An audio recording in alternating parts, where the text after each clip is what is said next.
प्रयागराज में हर 12 साल में होने वाले महाकुंभ की तैयारियां जोर शोर से चल रही हैं।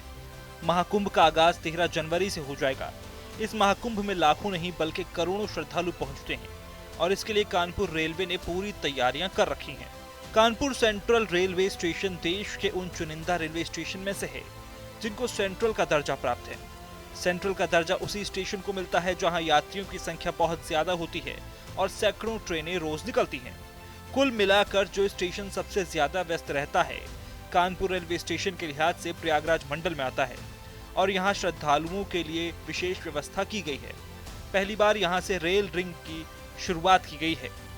नहीं, बहुत ही व्यापक स्तर पर तैयारियां की गई यहाँ पे हैं और जैसे कि पता है कि ये महाकुंभ है और हर प्रति 12 वर्ष बाद यहाँ में आता है। प्रयागराज में किया जाता है।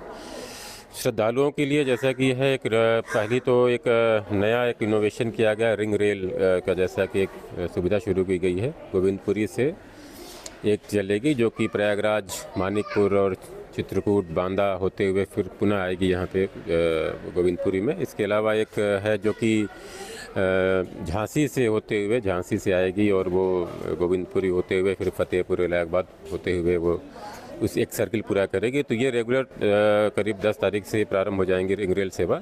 स्नान के लिए कानपुर प्रयागराज के बीच में रोज तकरीबन 12 ट्रेनें सीधे तौर पर चलेंगी। इसके अलावा दूर से आने वाली ट्रेनों को मिलाकर इस बार 5 गुना ट्रेन प्रयागराज के लिए चलाई जाने की व्यवस्था है।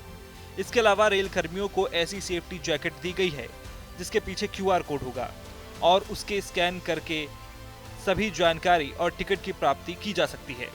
करीब जैसा कि मैं बताऊं कि पूरे मेला अवधि में आप ले लीजिए तो करीब 3000 से ज़्यादा स्पेशल ट्रेनें रेलवे ने प्लान करी हैं चलाने के लिए। जो तीनों मंडल हैं उसमें करीब 2500 के आसपास ट्रेनें प्रयागराज मंडल ने चलाएंगी, जिसमें कि 2 प्रकार की ट्रेनें हैं। लॉन्ग डिस्टेंस ट्रेन हैं और शॉर्ट डिस्टेंस ट्रेन हैं। शॉर्ट डिस्टेंस ट्रेन हैं जो कि मेला अवधि जिस दिन मेन स्नान दिन होगा उसके एक दिन पहले से लेकर मेला के दिन और 2 दिन बाद तक इसको चलाई जाएंगी। प्रयागराज, नैनी, छुकी जो स्टेशन है वहाँ से कानपुर डायरेक्शन के लिए, मुगलसराय, इसी प्रकार से सतना, झांसी के लिए चलेंगी और ये सारी गाड़ियाँ यहाँ आने के पश्चात वापस भी जाएंगी। इनके टाइम टेबलिंग इनकी दी गई हुई है। तो यहाँ के जो श्रद्धालु हमारे कानपुर के हैं जो मेला स्नान दिवस के दिन जाना चाहते हैं वो इन सुविधाओं का उपभोग कर सकते हैं। ये करीब 10 से 12 ट्रेनें प्रतिदिन रहेंगी। ये यात्रियों की सुविधा के साथ उनकी सुरक्षा को लेकर भी रेलवे ने इंतजाम किए हैं। RPF के अतिरिक्त फोर्स की तैनाती कर दी गई है। मुख्य रूप से कानपुर सेंट्रल के अलावा कानपुर में मौजूद गोविंदपुरी और अनवरगंज स्टेशन से भी महाकुंभ के लिए ट्रेनें चलाई जाएंगी। यात्रियों की सुविधा के लिए रेलवे कर्मियों के हाथ में हैंड स्कैनर भी दिए गए हैं जिसकी मदद से ऑन स्पॉट टिकट मिल सकेंगे। जैसा कि श्रद्धालु लोग आए उनको लिए हम लोगों ने सुरक्षा की व्यापक व्यवस्था यहाँ पे कराई गई है।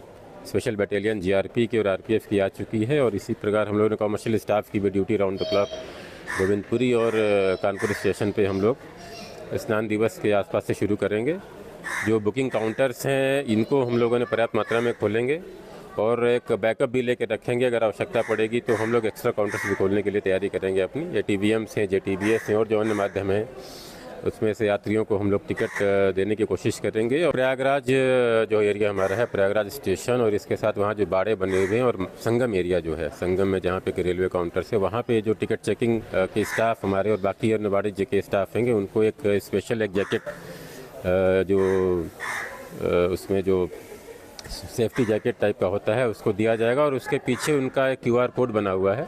पर्पज़ बेसिकली इसका यह है कि यात्री लोगों को वहाँ पे काउंटर्स पे जाके भीड़ में जो लाइन में लगना होता है उससे उनका समय बचे और बैठे बैठे वो वहाँ पे उसको स्कैन करके उसको डाउनलोड करके वो UTS जो मतलब हमारा अनरिजर्व टिकट है उसकी बुकिंग करा सके। सुविधाएं देने के साथ रेलवे ने सुरक्षा एडवाइजरी भी जारी की है। उन्होंने यात्रियों से हड़बड़ न करने और आराम से यात्रा करने की गुजारिश की है।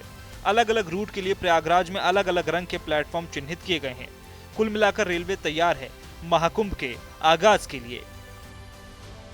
तो रेलवे ने अपनी तरफ से पूरी तैयारी कर ली है कि जितने भी ज़्यादा श्रद्धालु हैं वो सभी प्रयागराज जा पाएं और महाकुंभ के दर्शन करने के साथ साथ वहां पर भी स्नान कर सकें। लेकिन एक बात उन्होंने ज़रूर कही है कि भगदड़ करने की ज़रूरत नहीं है। बहुत सी ट्रेनें हैं जो लगातार आपको मिलती रहेंगी, इसलिए आपको कहीं भी भागदौड़ करने की ज़रूरत नहीं है। आराम से जाइए, सुरक्षित जाइए और वहाँ पर महाकुंभ के दर्शन करके फिर वापस आइए। अनुराग अग्रवाल, TV9 कानपुर।